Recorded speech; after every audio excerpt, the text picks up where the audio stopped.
Venezuela is ordering a massive mobilization of its military as the United States sends more of its own firepower to the region. Amantes de la paz. We love peace. We deeply love peace.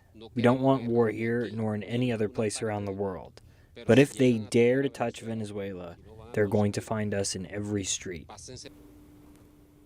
The announcement came after America's largest warship arrived in U.S. Southern Command area of operations. That area includes most of Latin America. We've got CNN senior national security reporter Zach Cohen in Washington for us. Zach, good to see you. What more do we know about Venezuela's mobilization of not only its troops, but equipment as well as ammunition?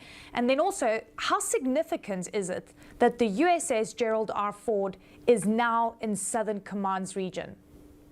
Yeah, Venezuelan officials making clear that this mobilization was ordered directly by President Nicolas Maduro, and it comes as a response to the U.S. military buildup in the region, which of course has been used to conduct these strikes against alleged drug boats, but increasing tensions with Venezuela in the process. Venezuelan officials calling the U.S. buildup a, quote, imperialist threat, and saying that they plan to conduct land, air, and naval exercises to really, as a show of force, to essentially ward off a potential U.S. invasion of sorts. Now, the aircraft carrier USS Gerald Ford is the U.S.'s largest aircraft carrier. It is the most advanced aircraft carrier in the U.S. fleet. At the same time, it brings significant air assets as well. It has 9 air squadrons, anti-surface capabilities, and it will join what is already a very large U.S. military presence in the region, including guided missile destroyers that are all ballistic capable, raising questions about what this firepower is needed. The Trump administration insists that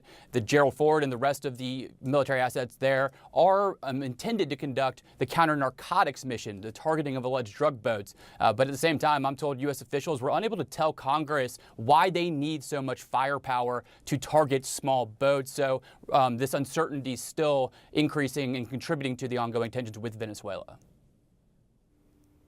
Yeah, absolutely. And look, a lot of people looking on and wondering whether this means some kind of confrontation down the line. But we know that the undercurrent of a lot of what we've been seeing is that Caracas does believe that Washington is seeking regime change, something we've even heard from President Trump in sort of nuanced terms. But what are your sources telling you?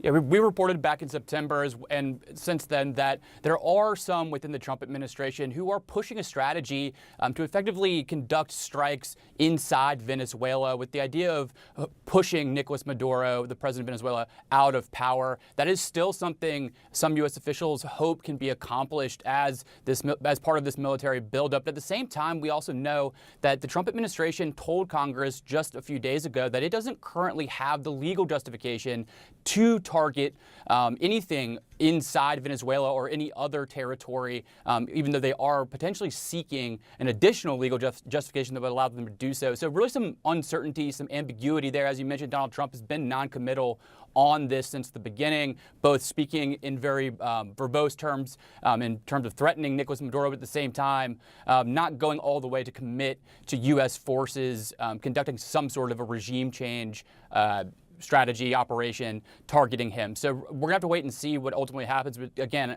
there's really a lot of questions as to what all this U.S. firepower, a significant piece of the U.S. Navy, what it is doing there and why it's needed, which is, again, is stoking the questions about a potential regime change in Venezuela.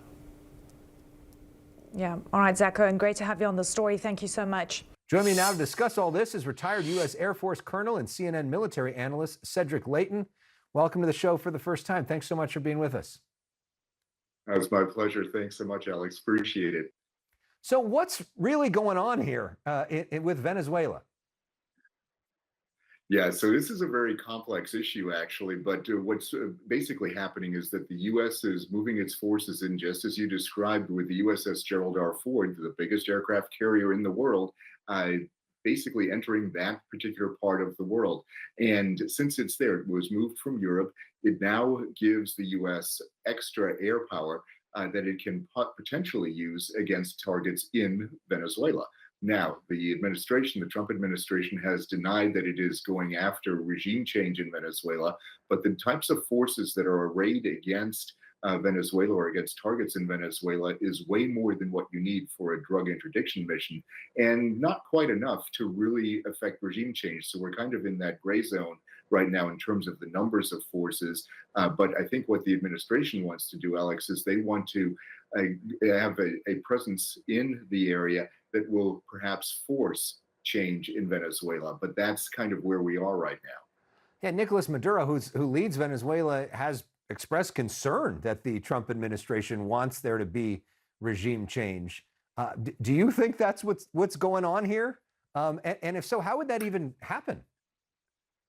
Yeah, that would be one of the most difficult things to actually do. Now, I can see from Maduro's point of view that that's exactly what he sees. If you're, sitting in Caracas and you're looking out across the Caribbean and you see all these naval vessels coming toward you and the aircraft flying along your coastline, then you certainly think that there's something more going on than just going after some boats that are on the coastline. So what Maduro is doing is he's beefing up his forces. He's calling up the reserves. He's calling up his military, his National Guard, and they are, in essence, putting themselves in a position where they think they can defend the country. Now, what would happen if, let's say, we did try to affect regime change? I think the first thing that the U.S. would try to do is make contact with the opposition leaders, including the lady Machado, who received the Nobel Peace Prize recently. And that would then be the impetus to move things forward using Venezuelan forces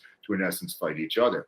Now, that's one possible scenario. Nobody has said that's going to happen yet, but it's certainly a possibility. So if I were Maduro, I'd be looking at this and I'd be concerned, to say the least.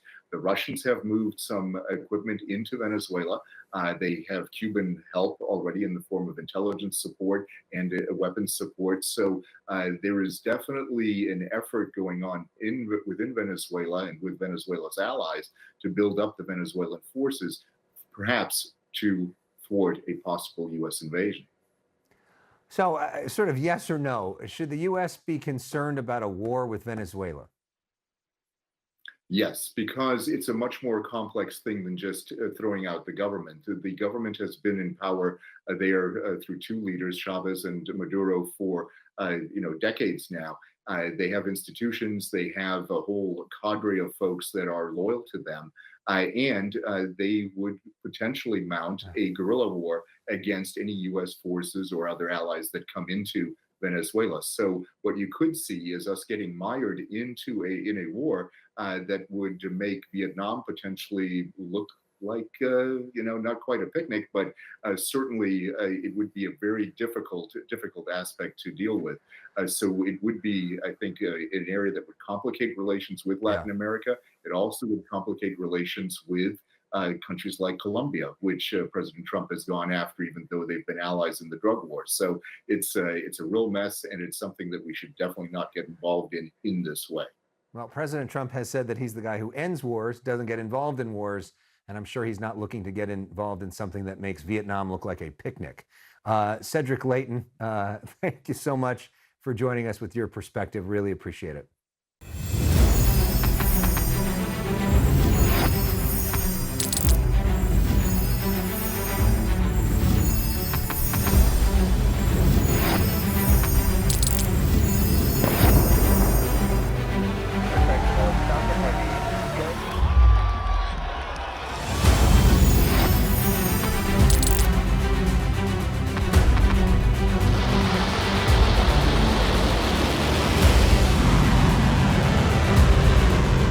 Fighting so long and so hard that they don't know what the they're doing.